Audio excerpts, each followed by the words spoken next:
یہ تو بتا کہ میں کون ہوں. وہ کہتی ہے انت سید المرسلین و خاتم الانبیاء.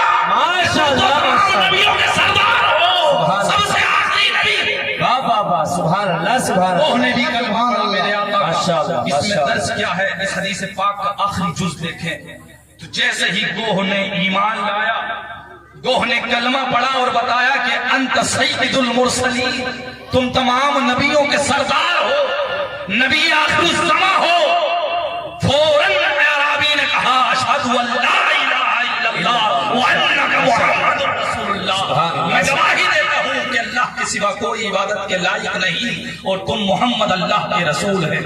آخری جز ایمان کے بعد سب سے پہلی چیز جو سرکار نے اسے سکھائی اسی حدیث پاک میں ہے فَعَلَّمَهُ الصَّلَاةَ. جو سرکار نے پہلی چیز جو ایمان کے بعد سکھائی وہ نماز تھی. وہ نماز تھی. وَعَلَّمَهُ الْفَاتِحَةَ وَسُورَةَ الْإِخْلَاصِ. اور اس اعرابی کو ساتھ میں چونکہ نماز سکھائی تو نماز کے لیے ضروری ہے قرات بھی, تو سرکار نے اس کو سورہ فاتحہ بھی سنائی, سورہ فاتحہ بھی سکھائی, سورہ اخلاص بھی سکھائی. اس سے پتہ یہ چلتا ہے کہ اگر ہم سچے مومن بننا چاہتے ہیں, اگر ہم حقیقی مومن بننا چاہتے ہیں, ہمیں نمازوں کی پابندی بھی کرنی ہوگی, ہمیں قرآن کریم بھی سیکھنا ہوگا, قرآن کریم کی تلاوت بھی کرنی ہوگی. لیکن آج ہمارا حال کیا ہے؟ جو قرآن, جو کتاب انسان کی ہدایت اور رہنمائی کے لیے نازل ہوئی تھی, جو انسانوں کو راستہ دکھانے کے لیے نازل ہوئی تھی, آج اس کتاب کو ہم نے سوائے تیجوں کے دسموں کے کس کا نہ چھوڑا, کسی کو جو ہے ہم نے کام کے لیے نہ رکھا اسے, سوائے ہم نے دسموں میں اس سے کام لیا, 20 میں کام لیا, 40 میں ہم نے پڑھ لیا, تیجوں میں پڑھ لیا ہم نے. لیکن ہمیں کبھی توفیق نہیں ہوئی نماز فجر کے بعد کبھی قرآن کی تلاوت بھی کر لی جائے, گھر بیٹھ کر کبھی کچھ سورت بھی پڑھ لی جائے, کچھ صفحات کا بھی تذکرہ کر لیا جائے. ارے خود تو خود ہمیں اپنے بچوں کو فکر نہ ہوئی کہ ہم اپنے بچوں کو قرآن کی تعلیم سے آشنا کرائیں, اپنے بچوں کو قرآن کی تعلیم سے قریب کریں. ہمیں فکر ہوئی تو اسکولوں کی ڈگریوں کی, ہمیں فکر ہوئی تو کالج کی ڈگریوں کی فکر ہوئی. ہم اپنے بچوں کو ڈاکٹر بھی بنائیں, انجینئر بھی بنائیں, دنیا بھر کی ڈگریوں کی ہمیں فکر ہے. لیکن اگر فکر نہیں ہے تو صرف اس آسمانی کتاب کی فکر نہیں ہے جو ہمارے لیے ہدایت اور رہنمائی کا ذریعہ بن کر آئی تھی, جو ہمارے لیے ہدایت کا سامان بن کر آئی تھی, جو ہمیں اس دنیا میں بھی کامیابی کا سبب ہے اور آخرت میں بھی ہماری کامیابی کا سبب ہے. اس کتاب کی ہمیں فکر نہیں ہے. میں کہنا چاہوں گا دنیا کی تمام ڈگری ایک طرف, لیکن قرآن کی ڈگری ایک طرف. قرآن سے بڑھ کر کوئی ڈگری ہو ہی نہیں سکتی, چاہے وہ کسی بھی دنیا کی ڈگری ہو. اپنے بچوں کو دوسری بھی ڈگریاں دکھائیں, لیکن سب سے پہلے ہم پر ضروری ہے بحیثیت مسلم کہ ہم قرآن کریم اپنے بچوں کو سکھائیں, قرآن پاک ضرور اپنے بچوں کو سکھائیں. آج ہم اسکولوں, کالجوں اور دنیاوی تعلیم پہ ہم نے اہمیت دی ہے, لیکن قرآن کی ہم نے تعلیم پر اہمیت نہیں دی. قرآن کو نہ ہم نے پڑھا نہ اپنے بچوں کو پڑھایا. آج کمی کیا ہے؟ آج یہی وجہ ہے کہ ہم نے جب قرآن کو چھوڑا ہے تو آج ہماری ذلت و رسوائی بھی ہو رہی ہے. ہر جگہ ہمیں پریشانیوں کا سامنا کرنا پڑ رہا ہے. اسی لیے تو میں کہتا ہوں درس قرآن اگر ہم نے نہ بھلایا ہوتا, یہ زمانہ نہ زمانے نے ہمیں دکھایا ہوتا. درس قرآن اگر ہم نے نہ بھلایا ہوتا, یہ زمانہ نہ زمانے نے ہمیں دکھایا ہوتا. وہ زمانے میں معزز تھے مسلمان ہو کر اور ہم خوار ہوئے تاریخ قرآن ہو کر, ہم خوار ہوئے تاریخ قرآن ہو کر. مسلمانوں خود بھی قرآن پر عمل کریں, اپنے بچوں کو بھی قرآن سکھائیں, قرآن کی تعلیم سے آراستہ کریں. اسلام کسی تعلیم کا مخالف نہیں ہے, اسلام کسی تعلیم سے نہیں روکتا, لیکن بحیثیت مسلم کم سے کم ہم پر ضروری ہے کہ قرآن ضرور پڑھیں, اپنے بچوں کو سکھائیں, تاکہ مرنے کے بعد ہمارا بچہ کم سے کم ہماری قبر پر فاتحہ تو پڑھنے کے لیے آ جائے. یہ دنیا بھی ثواب ہے, دنیا بھی کامیابی بھی ہے اور آخرت میں بھی ہمیں ثواب کا ذریعہ ہوگا, اپنی نمازوں کو درست کر سکتا ہوگا. اللہ رب العزت ان باتوں کو قبول فرمائے. میرے بولنے میں, آپ حضرات کے سننے میں جو بھی خطائیں لفظشیں ہو گئی ہوں, اللہ پاک ان کو معاف فرمائے. میں بھی اپنی تمام خطاؤں سے توبہ کرتا ہوں, استغفار کرتا ہوں. آپ استغفار کی نیت کریں, پڑھیں استغفر اللہ ربی من کل ذنب واتوب الیہ. کلمہ شریف پڑھیں لا الہ الا اللہ محمد رسول اللہ صلی اللہ علیہ وسلم.